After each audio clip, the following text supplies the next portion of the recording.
conclusion of what have you learned in that amount of time. I empower you. You will never, ever, ever think, feel, or entertain nonsense ever again, period. I would like to see my soul sisters and brothers awaken. This requires time. You need to spend about a year watching, researching, and looking. Reality Temple on Earth is life-changing, and I stand on that.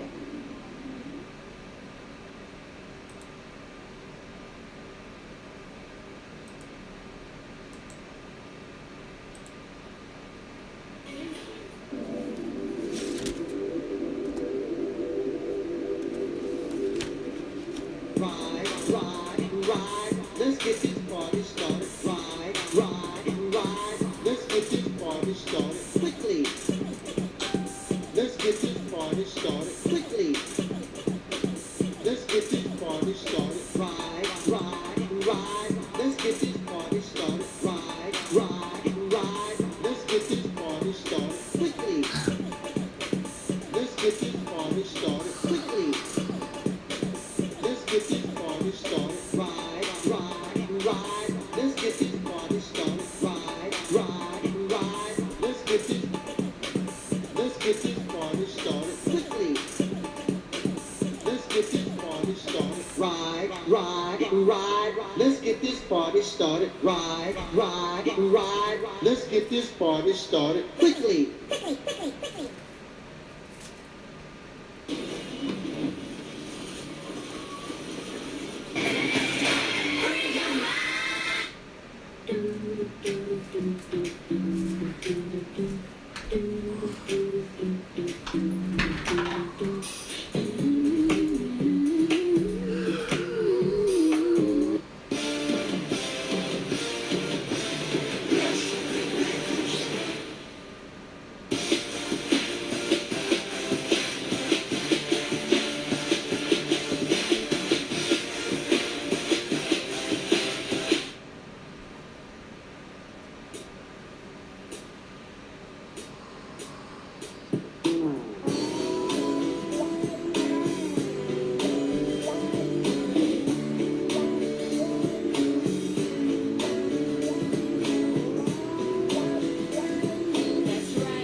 The game begins in 3, 2, 1.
In the name of my ancestors,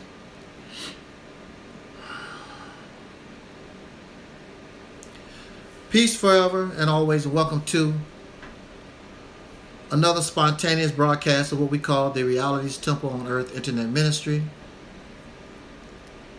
I am the gatekeeper, host of this program, known here on social media.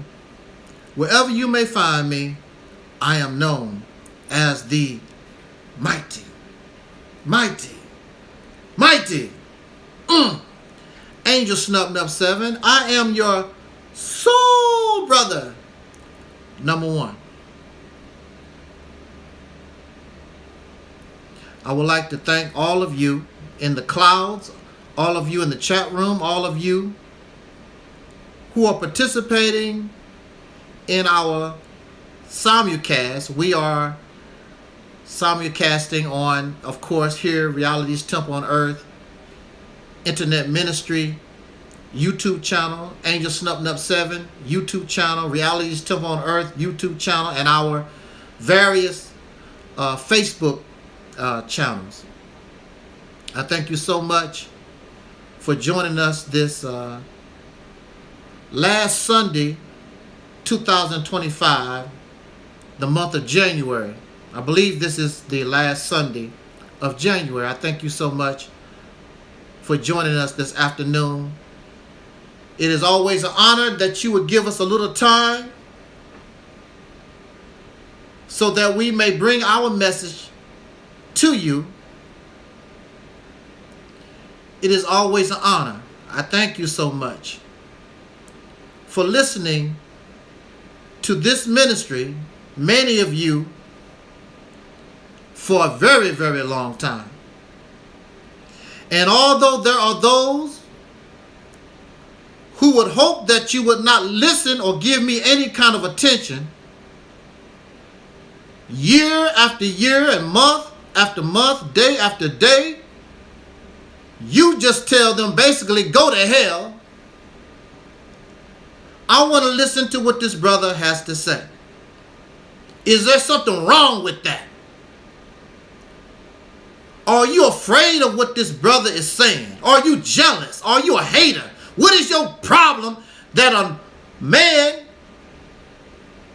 you don't want them to listen to a word from another man, from another human being, because you don't like it? And then when we ask them why you don't like it, they cannot even explain. It shows us how silly we are. We're silly people. But that is expected because we're immature, exactly like Dr. Frances Cress Welsing, may she rest in peace, may she rest in soul power forever. She did state how the Black American soul brothers and sisters in this nation, we are very immature people. It is not our fault. It is because of the condition that brought us into existence, where we were put into a childlike state of mind for over 300 years. Slavery is a childlike state of mind because you don't have to do nothing for yourself. You depend on your slave master to do your thinking for you, to take care of you, give you food, clothing, and shelter. And just because somebody let you loose yesterday does not mean you immediately become a true, full functioning man, a full functioning woman. If we were truly full functioning people or individuals, our condition would be better. But our condition is even worse than it was in the 1960s. You say, how is that possible? It is possible because now you have become comfortable in the oppression.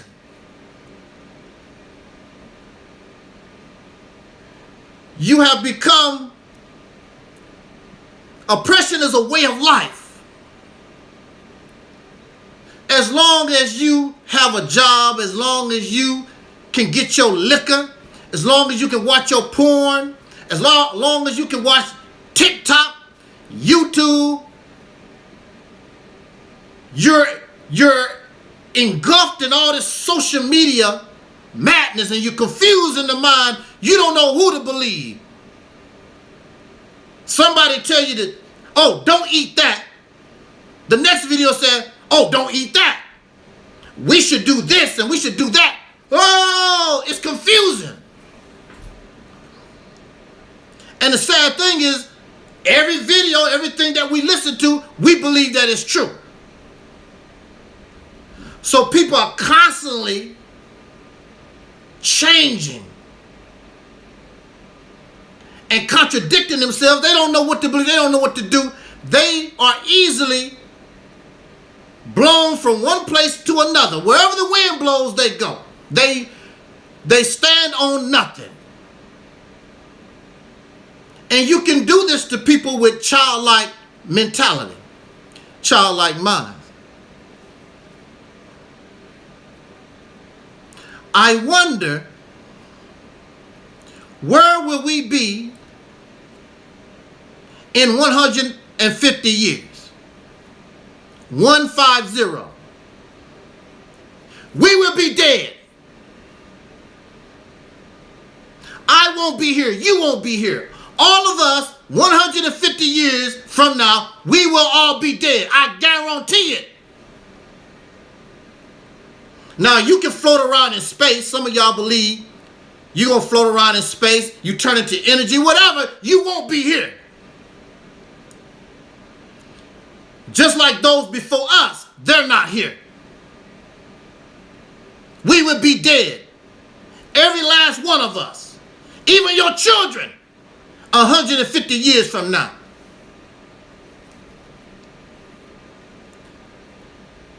So my question I raise is, what do you want those 150 years from now, what do you want them to say about us? Or do you care? What will history say of us in 2025? What will they say? They will say that we are some violent people, we're drug addicts, we're confused, we're gender confused, we're nasty, we're trifling, we're greedy, we're selfish, warmongering, we're pedophiles, we are murderers. That's what they would say about us. Hateful people. That's what they would say about us. But we put on this persona like we're good and holy and righteous. Ain't none of you. None of us are holy and righteous and good. Good for nothing. We're worse. The worst generation that Black America has ever produced. The worst. And those who come after us should tell the truth and tell and say and write, they were the worst we ever produced. Because they left us nothing. We go around social media beefing and hating each other,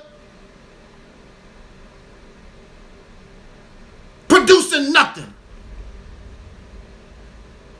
How you gonna talk about me? You don't have nothing. I don't give a damn if you have $1 billion. You don't have nothing because you don't control the billion. You don't control the value of the billion. Another man controls your money and your wealth and your fame and your fortune.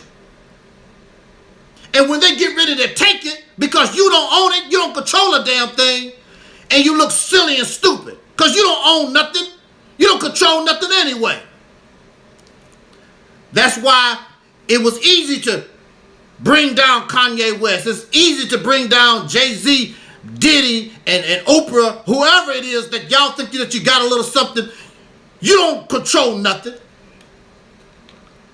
And don't want to control nothing because you're not full functioning men and women. You don't have no concern. You just like children on the playground. You want to argue and fuss, call people names, just like children on the playground in the sandbox. That's your behavior. The worst generation ever produced. Why are you saying how smart you are? How intelligent you are. You smart and you intelligent, don't control nothing, have no power, no influence. You got to beg somebody else. Even when you go to Africa, you got to beg the African. Can I be a citizen? Can I do this, sir? Can I do this, ma'am? You always a servant. You always got to beg and ask somebody to do something for you because you're a child. Mama, can I get a dime? Mama, will you pay my electric? Daddy, will you buy me a car? We supposed to be full functioning men and women, and we still begging somebody else, help me. And you don't think there's a problem. And we go to church. We go to church every Sunday. We go to the mosque every Sunday. And if we can't beg a human being, then we begging God every Sunday. Oh, Lord, will you help me? Oh, praise be to somebody. Oh, the Most High, will you help me? Help me, Lord. Help me, Lord. Lord, help me. Please help me, Lord. Oh, help me, Lord. And you want to be respected as a man. You want to be respected as a woman. And we continue to act like children. And just like children, children are violent. Children are nasty to each other. In the United States, how many suicides children commit because children bully other children and make mockery of other children? I believe this week we had a couple of children shooting up their school for whatever reason. These are children.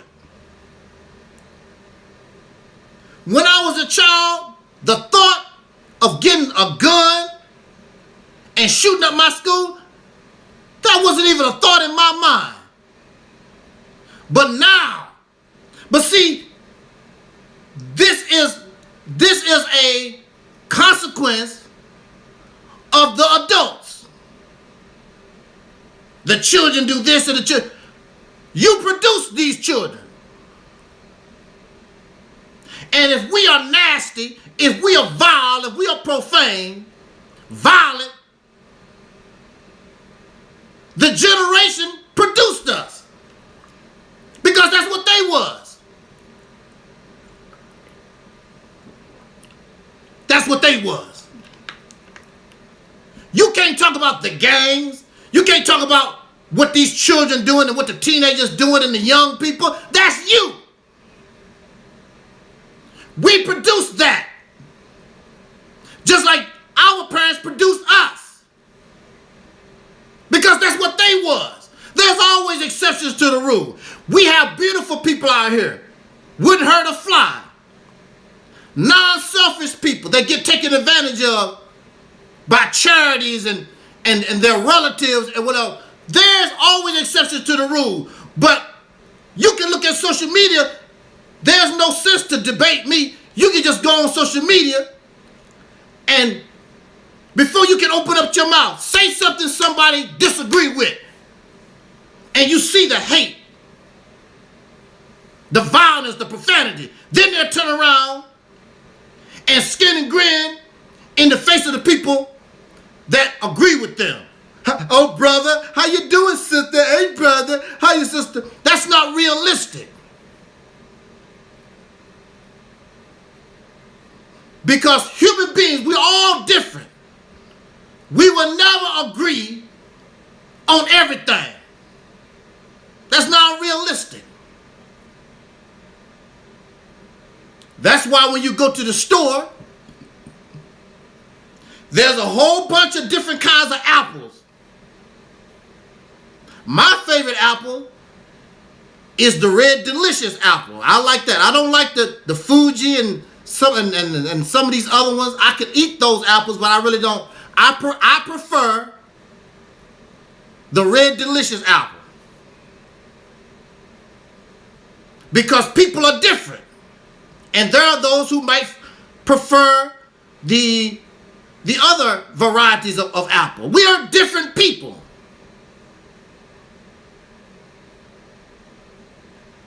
But when it comes to religion, when it comes to some of these, this sick thinking, everybody's supposed to be an American. The Palestinians are supposed to act and think like Americans. Russia's supposed to think like Americans. I'm supposed to be a Muslim. I'm supposed to be an African. I'm supposed to be a Native American. I'm supposed to be a Hebrew Israelite. I'm supposed to be a Moor. That's sick thinking. It's never going to happen. Never. And if it did happen, it won't last long because we're different. Somebody's going to say, I don't want to do that. That's why when you look at religion, it was only one. It started off one. Now it's all different kinds of Christianity. It's all kinds of Islam. It's all kinds of Judaism. Somebody said, I don't like the way that goes. And they broke off and started something different. We're never going to do that. And people get angry at Angel Snub Number 7 because that's just the reality of things. It's never going to happen.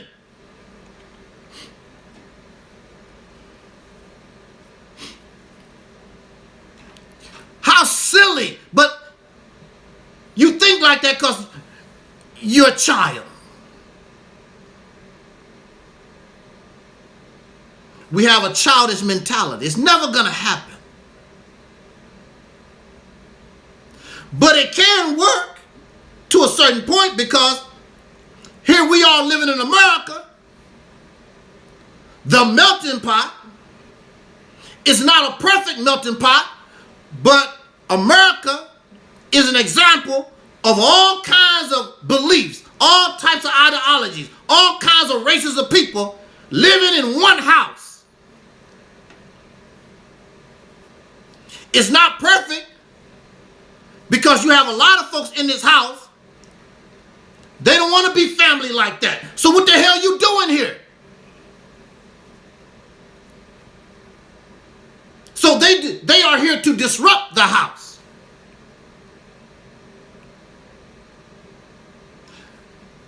And you should leave. Because this is the melting pot. And even those who talk that crap, they're not part of the melting pot.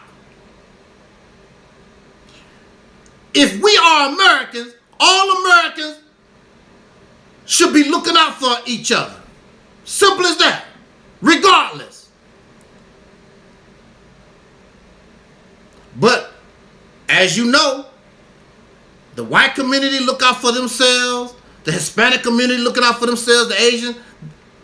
So, you have a group of folks, they like the benefits. They like the benefits of the melting pot, but don't want to be part of the melting pot. A president should seek to break all this up. They should really break all these communities up, mix it all up. Rich folks should be mixed in with the poor, the black with the white, the Asians, just mix it up because that's what this is supposed to be, the melting pot. You don't like it, get the hell out. Get on one of those planes with the immigrants, get the hell out. Humanity is a melting pot. Whatever affects one human being affects the other. during the COVID pandemic, COVID didn't give a damn about your race, whether you was rich or you were poor.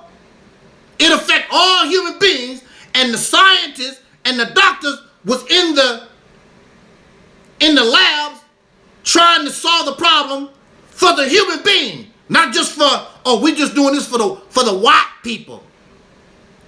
We doing this for the black people. We're doing this for the Native American people. No, they're doing these, when they have these outbreaks, they're looking out because we're human beings and whatever affects one affects all. You're just silly. You're childish and you caught up in racism.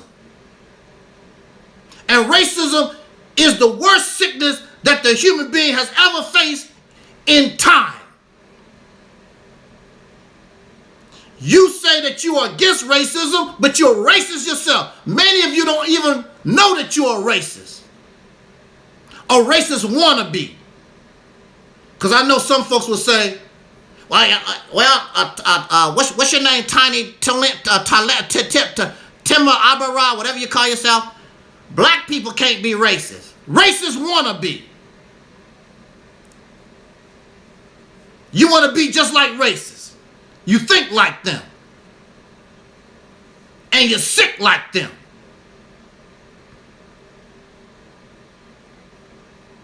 So 150 years from now, they will be saying they was racist. The white man was a racist in 2025, and the black people want to be racist like them. That's what they would say 150 years. The worst generation. Our people was trying to get up out of racism. So the Black Panther Party said, power to the people. And they embraced anybody that was willing to help them give power to the people.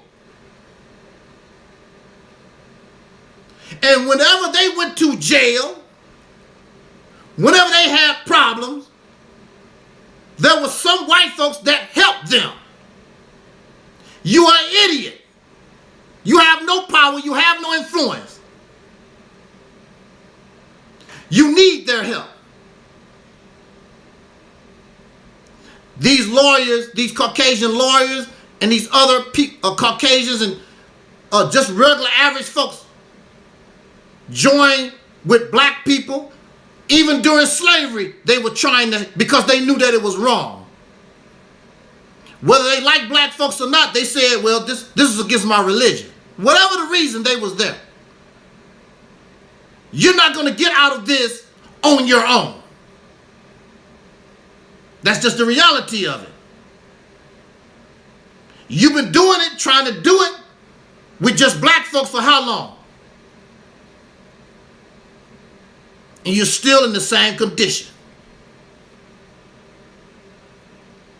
You can't even get along with the people. You can't even get along with the people that think like you. That's how tacky and sad you are. You don't even get along with those.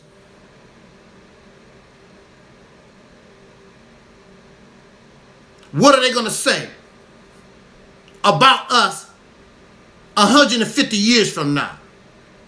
The most pitiful, non-producing, weak, savage, profane, violent, greedy, materialistic. The generation of what they call it, the butter biscuit generation.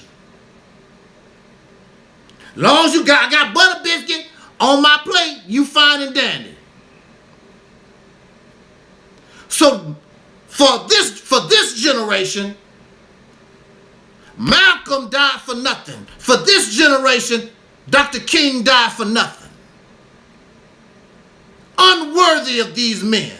Unworthy of Huey P. Newton. Unworthy of Fannie Lou Hamer. Unworthy of Harriet Tubman. We are unworthy. That's not my fault. How long have I been on YouTube? Since late 2007, November 2007.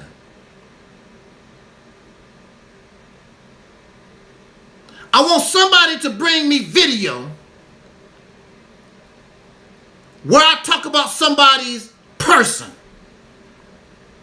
I don't talk about your shirt. I don't talk about your hair. I don't talk about how you're living. I talk about your belief. I talk about your ideology. I talk about the contradiction in your behavior in regards to your ideology. But I won't talk about you. I don't care how much money you have. I don't care what kind of car you're driving.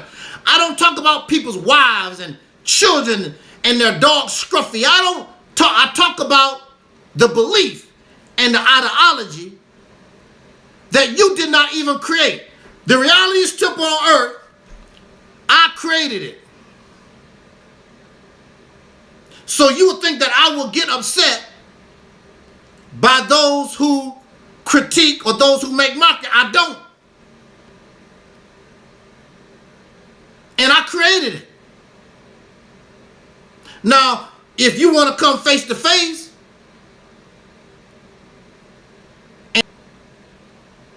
and we have done a good job for years and years and years, that's no problem. People get upset because they can't defend their platform. They can't defend their belief in their ideology. I don't talk about your cat. I don't talk about your dog. I don't talk about those things. I talk about your belief and the ideology that you did not even create. And they're loyal to these beliefs that they did not create because they believe these things are true. I can believe that apples grow on clouds. Apples grow on clouds. You would say, that's nonsense. But that's my belief. And I believe it. I believe that it's true. And I would get angry with you. I would threaten you, telling me I'm a liar. Apples grow on in the clouds. That's what I believe. And even if you show a person, you cannot grow an apple on a cloud. They don't care. Because they're not interested in the truth. And that's the difference between myself and them. We all come from the same place. A lot of us, we came from the Christian church. We came from the mosque. We came from these religious teachings. We came from these different ideologies. We all come from those same places. But see, for me, even when I was a Christian, I was told to stand for and seek the truth. But what if Christianity is not the truth? What if Islam is not the truth? What if Pan-Africanism, the Moors, the Wahabians, these things what if they're not the truth? You don't care because you're not here to stand on the truth. You are here to be loyal to a lie. Just like I believe that apples can grow on clouds. And I will go and I would do my research. I would get the information to show you how the molecules wrap around the photons, blah, blah, blah, and get an apple seed and the apples grow on the cloud. I would do all that. Sound like a bunch of nonsense, but that's what y'all do. You do the same thing. That's why I don't spend a lot of time messing with people when they believe, because it don't make no difference what information, it don't make no difference what you say, show. They're going to believe that apples grow on clouds. So what's the sense of arguing? Because everybody don't want the truth. The majority of folks only want to hear what makes them feel good. They're not interested in the truth. Only what makes them feel good. lies make them feel good. I told this story about my mother. I told a lie, a story. My mother, I wanted to see my mother smile. I wanted to see her laugh. So I told a fictional story. I told this lie. It never happened. But the lie, the story, made my mother smile. It made her feel good. It got to the point, I believed the lie. And I know better. I know it was a lie. But it was making the people I was telling the story to, it made them feel good. And so I couldn't take it no more. And I went to those I was telling this story to, and I told them that never happened. And they called me a liar. Because they saw it, it made them feel good. It was a nice story.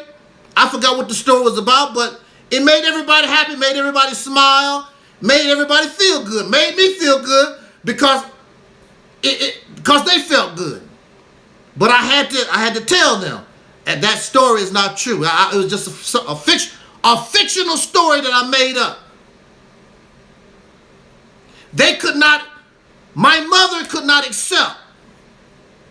It took a long time before she said, yeah, I remember that lie you told us. But she embraced it. I want this to be true because it's so funny, it made me feel good. And some people, when you mess with something that makes them feel good, you make them very, very angry. Don't tell me this is a lie. Don't tell me I don't want to hear it. Don't tell me this is a lie. Don't tell me that I don't want to hear that it's not true. Because this makes me feel good. People that do drugs, people that drink, people that party, they don't want to be around nobody. Well, you know, you shouldn't smoke. You shouldn't drink. You shouldn't. They don't want to hear that because that make them feel good. Make them feel good. They don't want to hear it. A child that loves football, they don't want to hear, well, you shouldn't do this. You could get seriously hurt, blah, blah. They don't want to hear the negatives. I play football. I love football. Go away. I don't want to hear about, I could get hurt. Football is not real. That's a fake game. They don't want to hear stuff like that because I love football. Don't tell me Jesus. Don't tell me Jesus is not real. Don't tell me Farrakhan is not telling the truth. Elijah Muhammad is not telling the truth. I don't want to hear it. I can't do it. Because it make them feel good. They know. My mother knew that the story I told her was a story. A whopper. We used to call stuff like that whoppers. A lie. A fictional story. They want to believe. So you're wasting your time trying to argue and debate with people who are not interested in the truth. They're only interested in what makes them feel good. Their fantasy world, the spirit world, the Wakanda, the fear of the black planet. They are in their own fictional world. How dare you come here and mess up my Wakanda?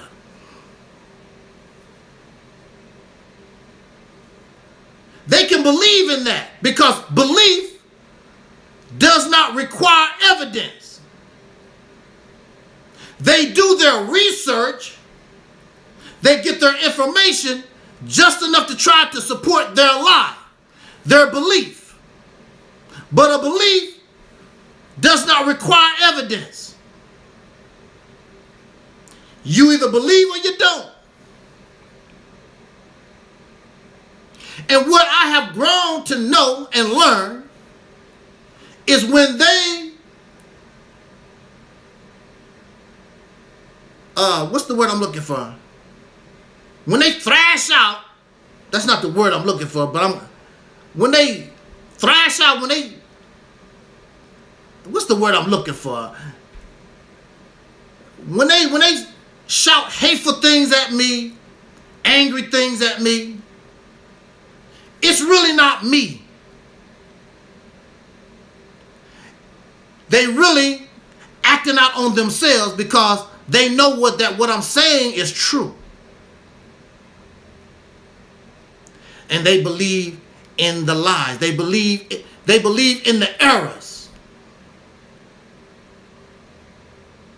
So I want somebody to bring me one video. I have lots of videos, so it should be easy for you to find a video where I attack somebody personally.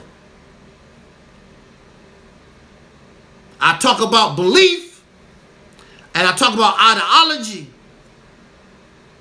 I don't talk about people. That's not my thing. There's no, what is the benefit? I don't talk about if you have money, you don't have money, your wife, your mother-in-law, your father-in-law,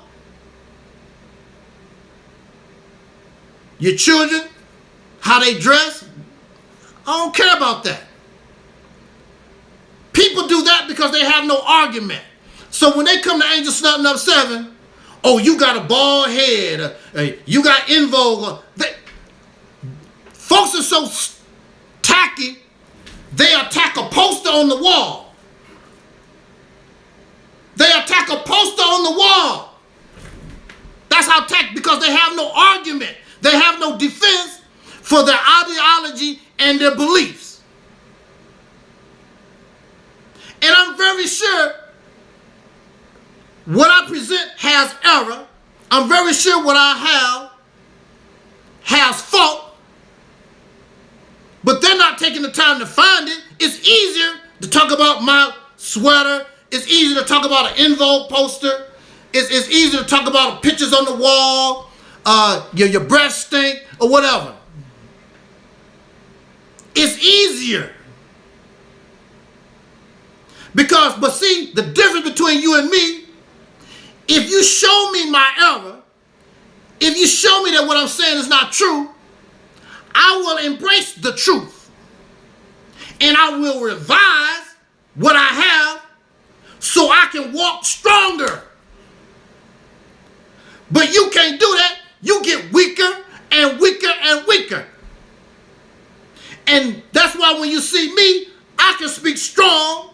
I'm solid because I learn from my mistakes and I get stronger and stronger. You can't do it because you can't accept your error because you think that you are perfect. And ain't nobody perfect.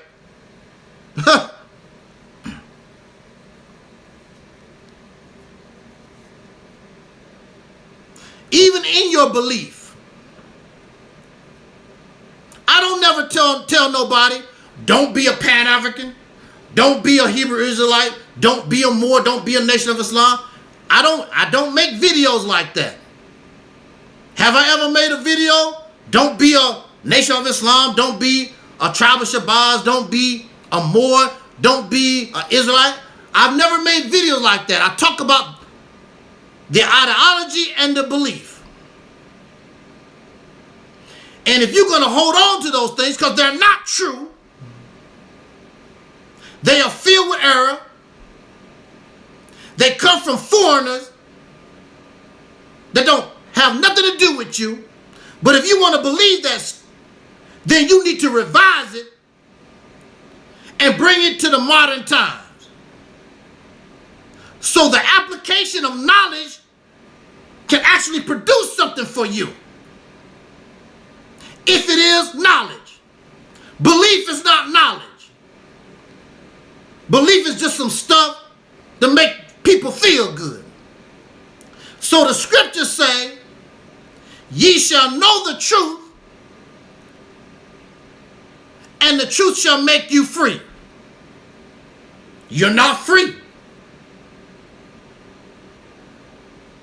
So apparently you don't have the truth. So that's why I say if you want to use that, then it needs to be to revise so that truth can make you free. But you still want to keep doing what they did in 1930, what they did in 1400 years ago, 2000 years ago. What has it done for humanity? It has not made them free. Nobody. So you keep failing. And then you want to get angry at people. I'm just saying the obvious. You failing. It's the obvious. You get angry. Things take time. How much time do you want? There's never a timetable. That's another thing. How much time do you want? It was a brother on here about a year or so. He said, I need another 100 years. Well, at least he was truthful. He said he need another 100 years. He'll be dead. How does that help us? How do we know that it will be successful? If you need another 100 years, how do we know that you will be successful at the end of that 100 years? When you are producing nothing, when you are producing nothing now.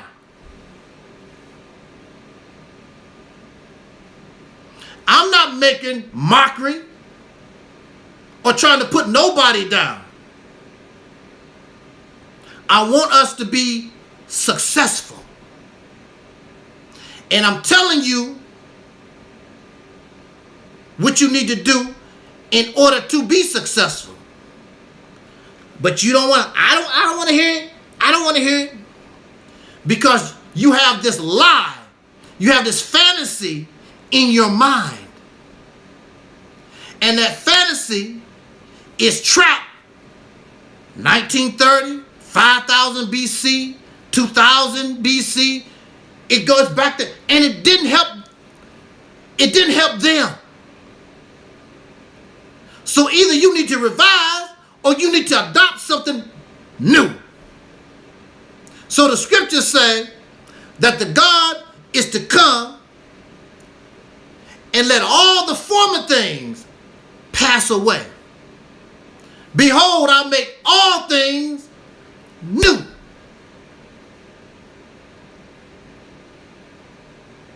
New does not mean that we don't embrace the past, because all of us are made up from the past.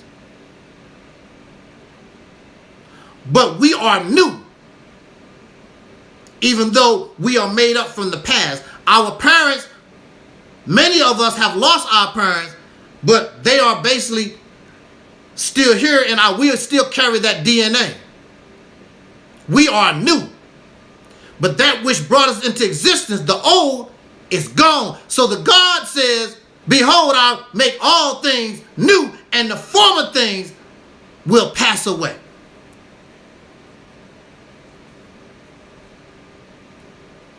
Something dies, something passes away on this planet every few seconds. Who knows how many lives have been lost, gone, just while I've been speaking. Because it's a constant changing of the guard. Something always new is being born. As somebody is leaving this world, somebody is coming into this world. The old is gone. Look here.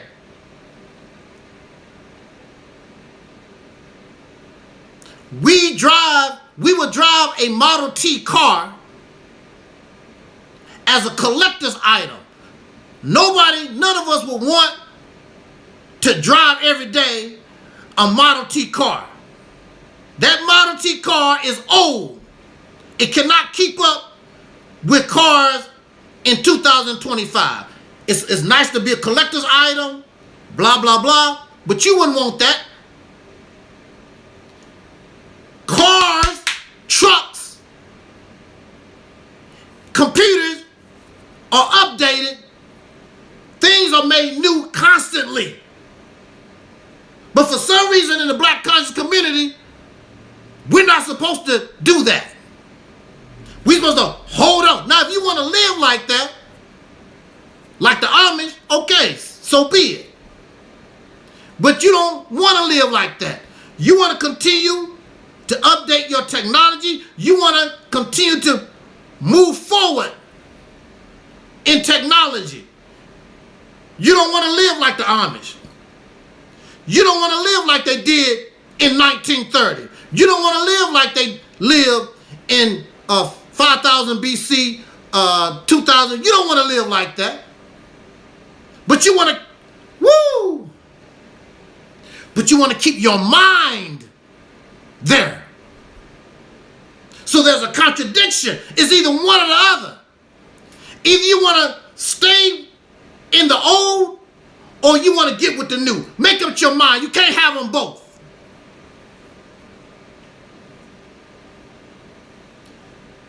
You cannot function. You cannot function trying to have this delusional past that you had nothing to do with. The way they used to live. You don't know nothing about 1930. You don't know nothing about 5,000 years ago. You don't know nothing about 2,000. You don't know nothing about that stuff. You have to concentrate on what was put on your plate. Like they concentrated on what was put on their plate. So I'm not here to make mockery of nobody. I want us to be successful. But time, not Angel Snub Nub 7, time is showing you that you're wrong. All the Angel Snub Nub 7 is doing is talking about it. So out of anger, out of jealousy, out of hatred, when we present something like this, we call it the Mississippi Campaign, which is new. Which is new. And thousands of people have not put it into practice. It's new. And so you have people calling the Mississippi Campaign a pipe dream. We got him upset.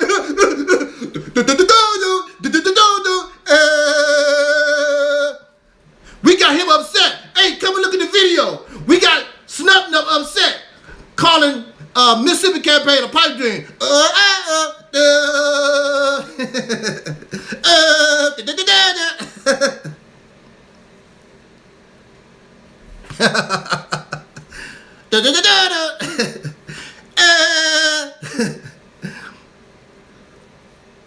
So they call,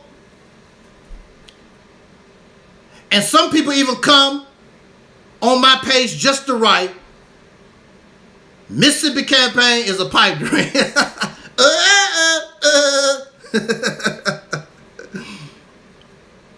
The reality is,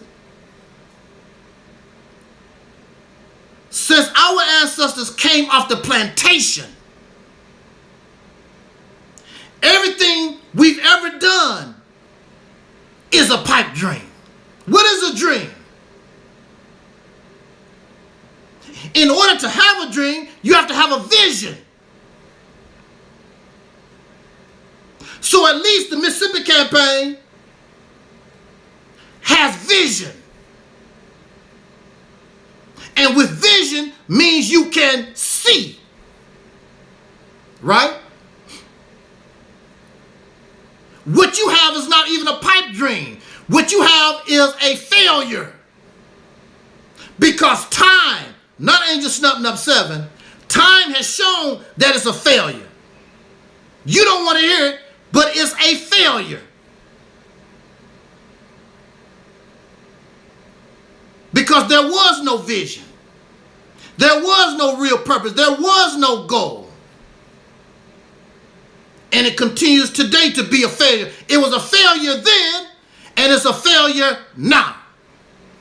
And you want everybody else to be a loser and a failure just like yourself. So the best thing they can do is open up a lemonade stand, march in a parade, have a march, do diddly-daddly stuff. Over 100 years, that's all you got. Thousands of people who's supposed to believe in these things. And you have nothing.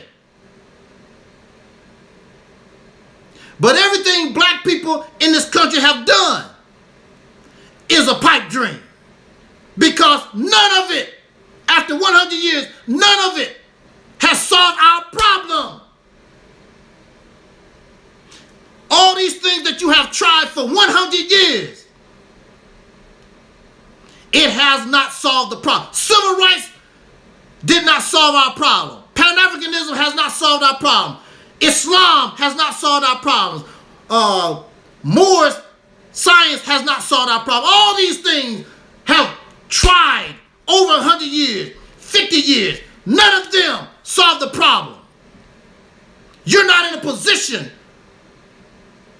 to talk about Mississippi campaign as a pipe dream because it has not been tried. But I can talk about these things that's 100 years old. And one of these things that we have been trying is be a Pan-African. So my question, after 100 years, what has Pan-Africanism produced? Show us. Where's your town? Where's a town by Pan-Africans? Where's a city by Pan-Africans? Pan-Africans have nothing. You're not in a position to make mockery and tell nobody nothing. You produce nothing. You didn't produce nothing then except a big ass church, and you're not producing now. Just a big ass church. Marcus Garvey and this other brother, I think his name's Delaney, they are given the credit to be the forefathers of Pan-Africanism, which I don't really think they named it that. It's just something that somebody put that on them. They even call Malcolm, they put Malcolm in it or whatever. These people are dead, so they cannot say exactly what their position is. But let's just say Garvey, they're pushing Marcus Garvey. What is Pan-Africanism? The simple definition of Pan-Africanism is the ideology that melanated people around the world come together to deal with our oppression. That's it. It stops right there. That's all. When I was a little boy, that's all I remember. Pan-Africanism was just an ideology of black people of African descent in America and around the earth coming together and dealing with our oppression. That's all it was. A united Africa. That's all it was. There was no African spirituality in Pan-Africanism. You can even go to Wikipedia or whatever. It will tell you Pan-Africanism was nothing but the ideology of bringing melanated people, Africans, together. Have nothing to do with African spirituality. You cannot do that. Going back to our earlier conversation, you cannot do that. Africa is over 50 nations, numerous tribes, all kinds of spirituality. How the hell you cannot unite all that together like that. It's not going to happen. There's no such thing as African spirituality. Everybody has their own belief system, how they worship God or whatever. And it's thousands of different beliefs, all kinds of languages in Africa. You're not going to make no big melting united pot out of that. You can bring the nations together and hell the nation.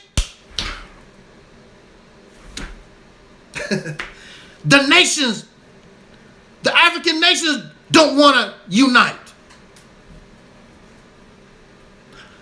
It's been 100 years. How many African nations have united? None of them. To my knowledge, none of them. They're not interested. There's no such thing as African spirituality. That's some stuff somebody made up. Because if you go to Africa and tell them about it, what the hell are you talking about? Because all these folks have their own different ways of believing in God and spirits and stuff like that. It's numerous. Pan-Africanism is just an ideology. It's not a belief. This Pan-African stuff that we hear has been turned into a religion. And if I'm off base, then you show me Marcus Garvey. Marcus Garvey was a Christian. He believed in our Lord Jesus Christ.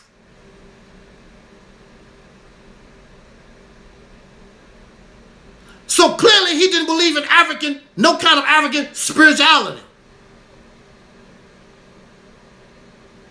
And he did not talk about, he did not bring that into the UNIA.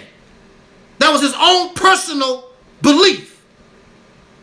He didn't bring in his personal belief. Just like when Dr. King spoke. Dr. King was a Christian. He didn't run around, well, y'all need to believe in Jesus. Y'all need to believe in the Bible. He did not do that. Dr. King, Marcus Garvey, and anybody that got any sense focused on the liberation of the people, because all the people not going to be Christian, all the people not going to be Muslim. They already understood that. But a religious radical don't understand that. So the Nation of Islam, you got to follow Elijah Muhammad, and you got to be a Muslim and follow. Well, not going to happen.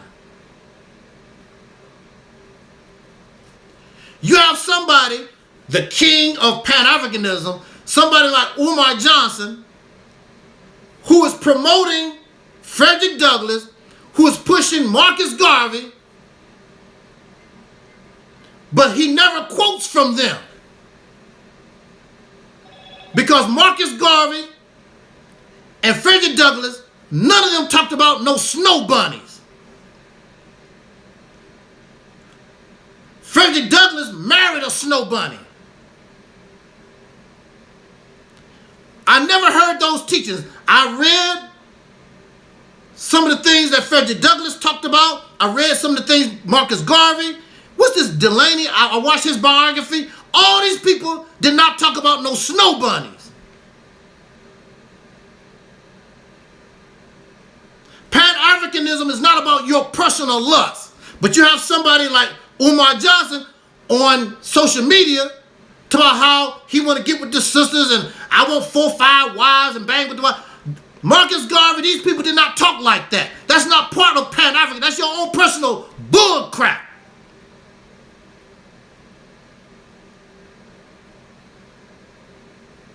The teachers of Marcus Garvey. Just like Louis Farrakhan, who's supposed to represent Elijah Muhammad.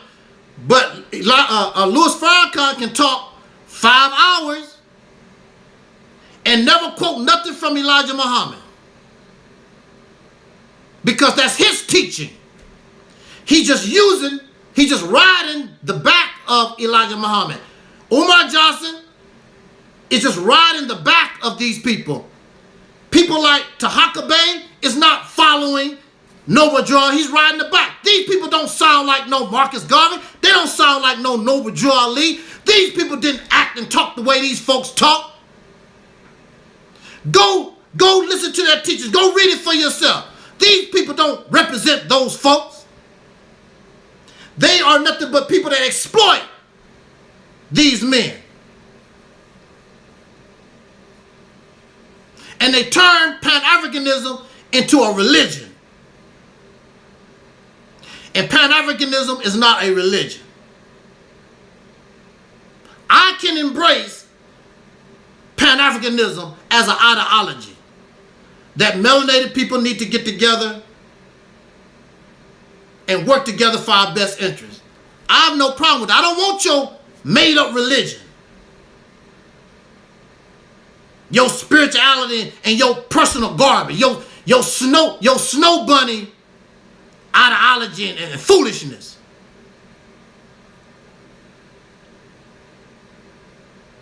Marcus Garvey was deported, and that was the end of his movement. There's a problem. We should understand and learn, why did it all fall? Marcus Garvey did not even die in Africa. He died in Europe. That was the end. Why? Why did all this fall apart? Why they didn't really build nothing?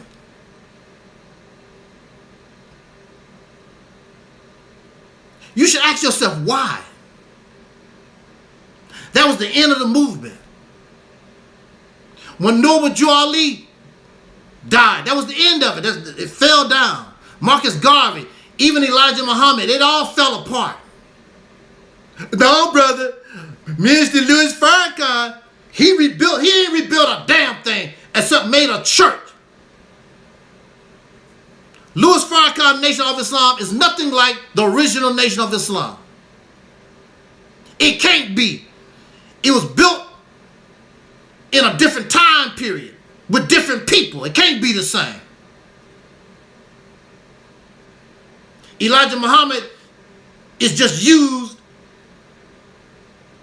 to exploit, because it's all about Louis Farrakhan, it's all about Umar Johnson, it's all about Tahaka Bey, it's all about these people. They're using these people for their own, as Farrakhan would say, for their own dirty religion.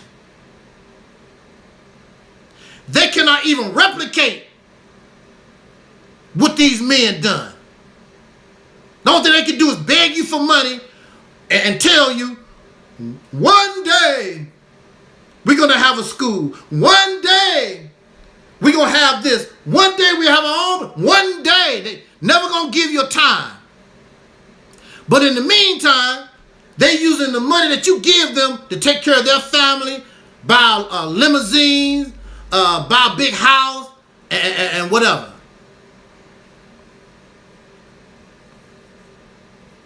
Pan-Africanism is nothing but a ideology. So you have many people believe in Pan-Africanism. I saw a sister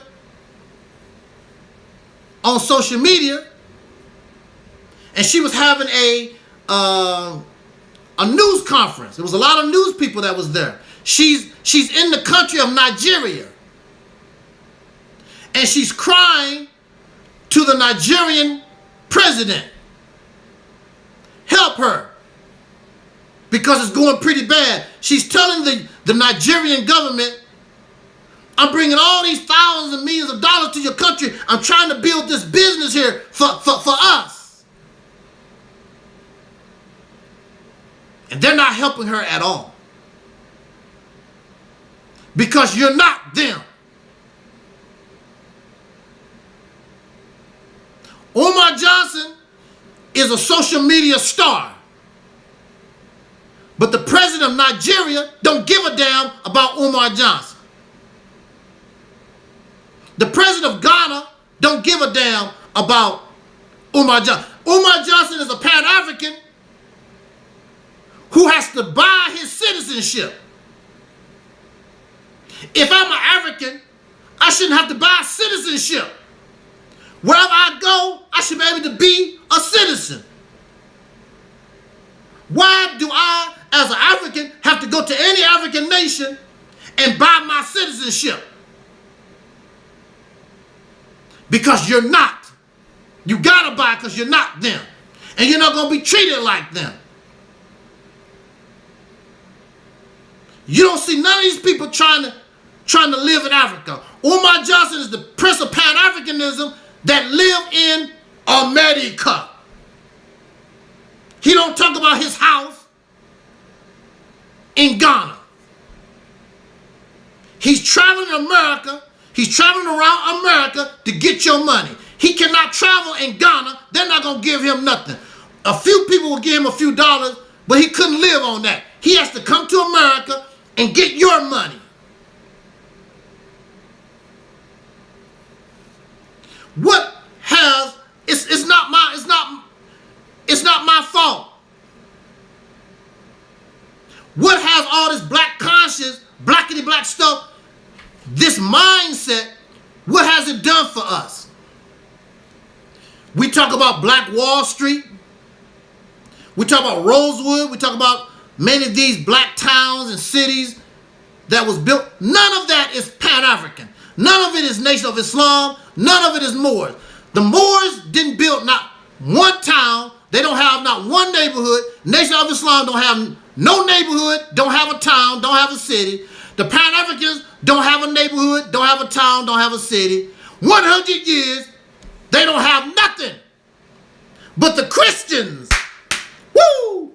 But the Christians built Black Wall Street. And they wasn't forcing Jesus on people. That's just something that they believed in. We go to work, we just surviving. And then we go to church on Sunday. They wasn't running around, you have to be a Christian. They were just surviving. We don't know how to do that. We want to force our beliefs on other people. You got to be a Pan-African. You got to be a Muslim. You got to be a Native American. You got to be, I got to be, I want to be, I got to be, I want to be, I got to be. You. That's what we do. And you don't have nothing. Don't have a pot to piss in. That's not my fault. That's not Angel Snub Nub 7 fault. All this black conscious stuff has built nothing. How dare you? You gonna come to me and try to make mockery of Mississippi campaign. You had 100 years and you built absolutely nothing. And then you brag about all the, what it was. Marcus Garvey had about how many people? 2 to 4 million, they say. Nation of Islam said they had a couple of million. The Moor Science Temple said they had a couple. They ain't built nothing. You had all these members, all these people, 100 years, you had 100 years and ain't built nothing. I see the Pan-Africans, they get on airplanes and go to Africa as a tourist. None of them meet the president of Ghana. None of them meet the president of the Congo or the Sudan or any African nation. They just go as a tourist. These African leaders don't want nothing to do with you. And if you're not careful, some of the people will kill you. Talking that crazy stuff to them. They don't care about your Pan-African garbage. And it has been done. They don't like to talk about that. It has been done. People been going to Africa with that Pan-African mindset, I'm an African, and then turn around, those people beat you up and they will kill you.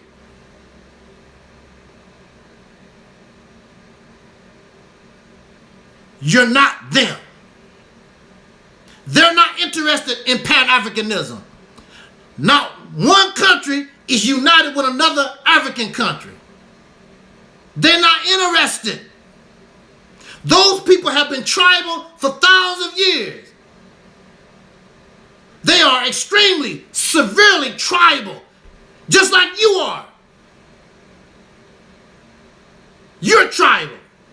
I don't like Christians. I don't like Muslims. You're tribal. I don't like Snub. You're tribal. Just like they are.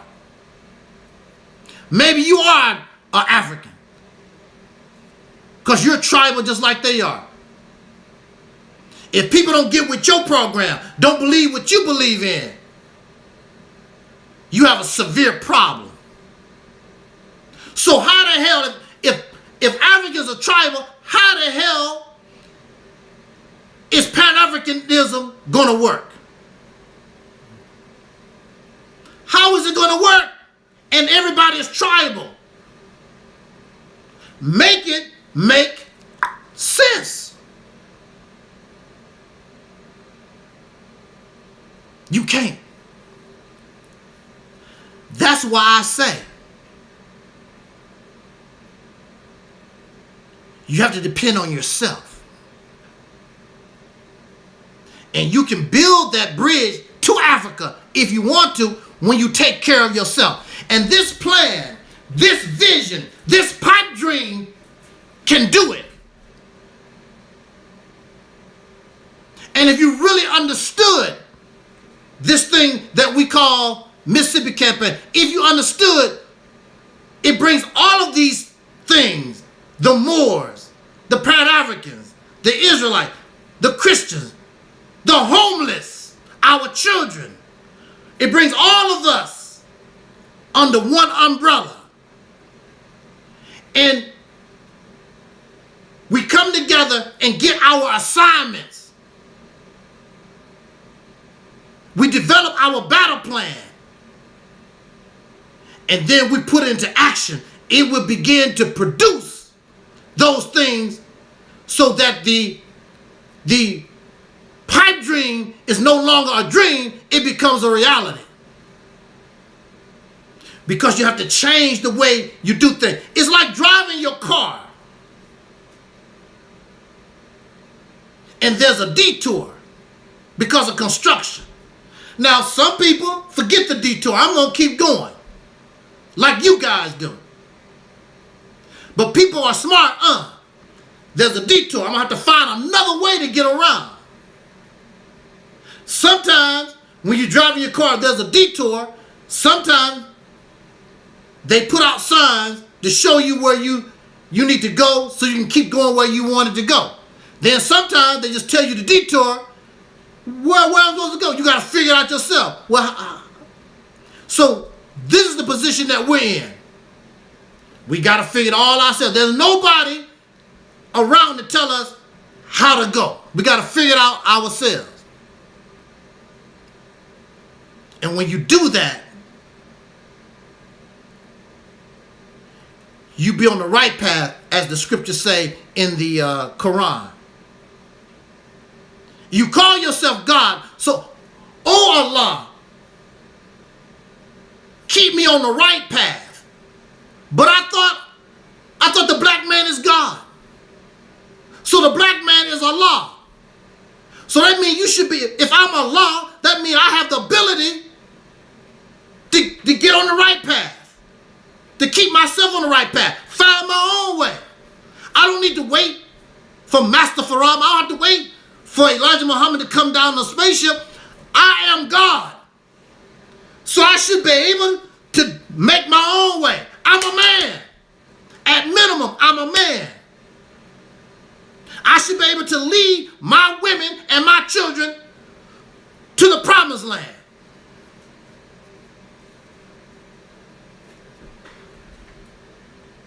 Y'all got to start from somewhere.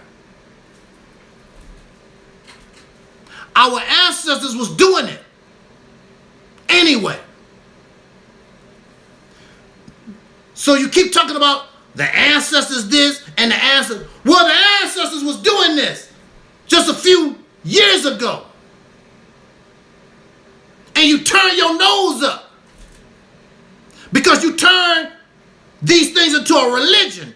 So it's not people trying to survive in a racist society. Now, the only thing you did was create a religion instead of a survival mechanism. Snow bunnies. Who gives a damn? What kind of food you like? Just talking a bunch of nonsense to be entertained, because that's all your church. Church is not revolutionary like churches. You just go there, worship God, feel good, and go about your business. That's all Pan-Africanism is. Pan-Africanism is supposed to be revolutionary. There's nothing revolutionary about putting on some clothes and having a parade. There's nothing revolutionary about that.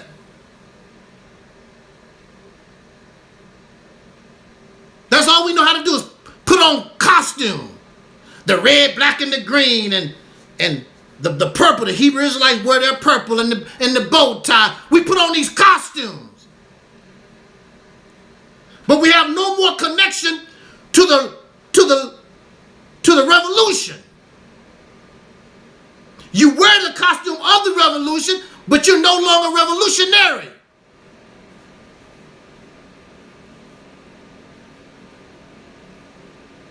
So they get angry at Angel Snub Nub 7 because I simply point out the obvious. It's not no secret. It's the obvious. So to debate, to argue with me is futile because it presents itself. I don't have to make nothing up. It's plain as day. It's obvious.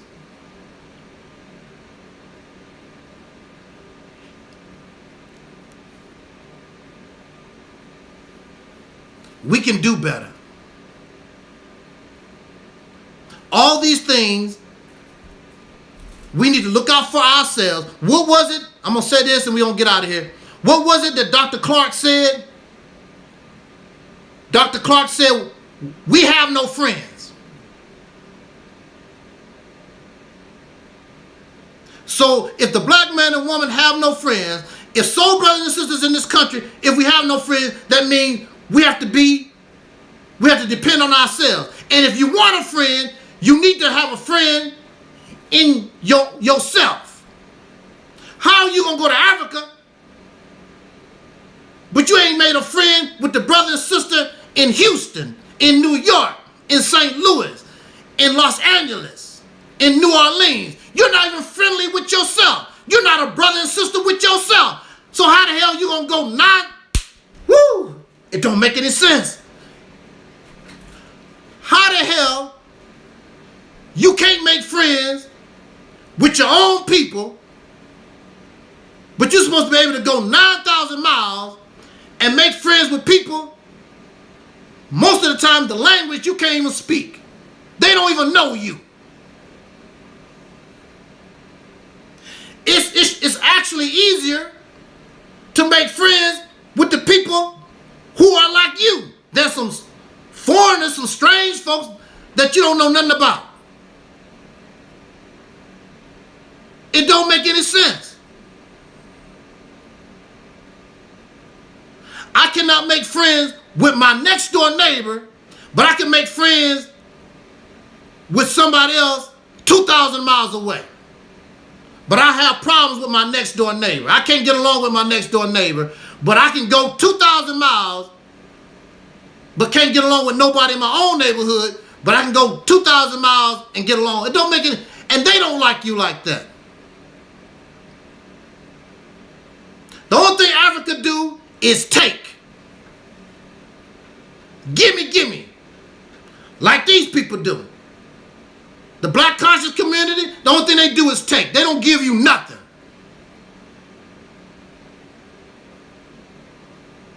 That's unacceptable. The only thing we do is take. And make promises.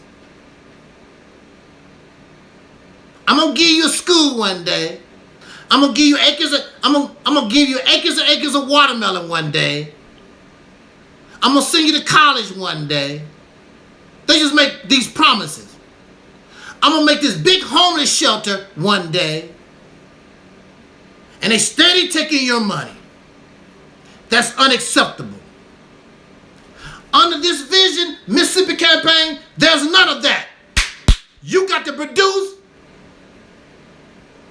You can't do it. You need to get out the way. You get sufficient time. You're not doing the job. You got to move.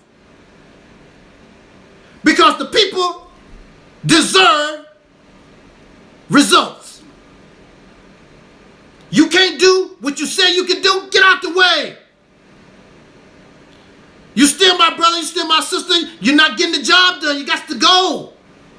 This is too important. This is not only for ourselves, this is for your children.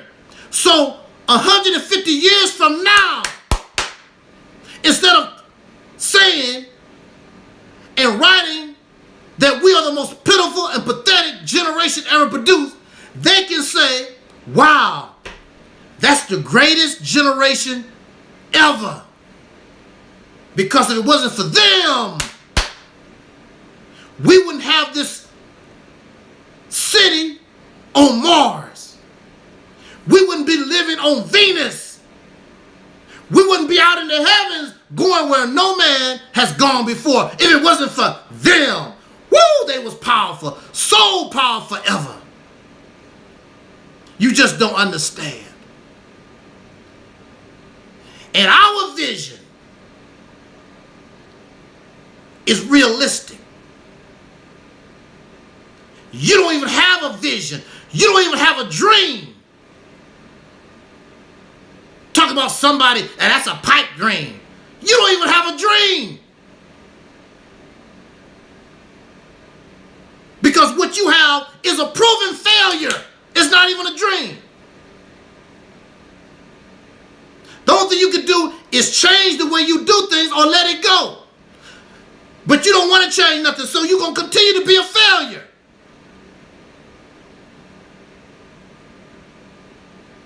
I've never seen anybody that do something wrong and don't change if they want to win. Hey, you playing baseball. Hey, bro, don't hold the bat like that. Look, put your hand down here. Look that way. Try it that way. I ain't used to. It ain't about what you. I know what you know. What you used to doing. You're not hitting the ball, man. Change how you doing it so that you can hit that ball. Well, I've been doing this. My daddy did it. They need to put you out the game. Find somebody that would do it the right way. But a lot of people take that advice. Yeah, let me try it differently. Let me try it differently. Boom! Woo! Home run! Dang! I should have done that a long time ago. Change the way you do things. There's nothing embarrassing about it.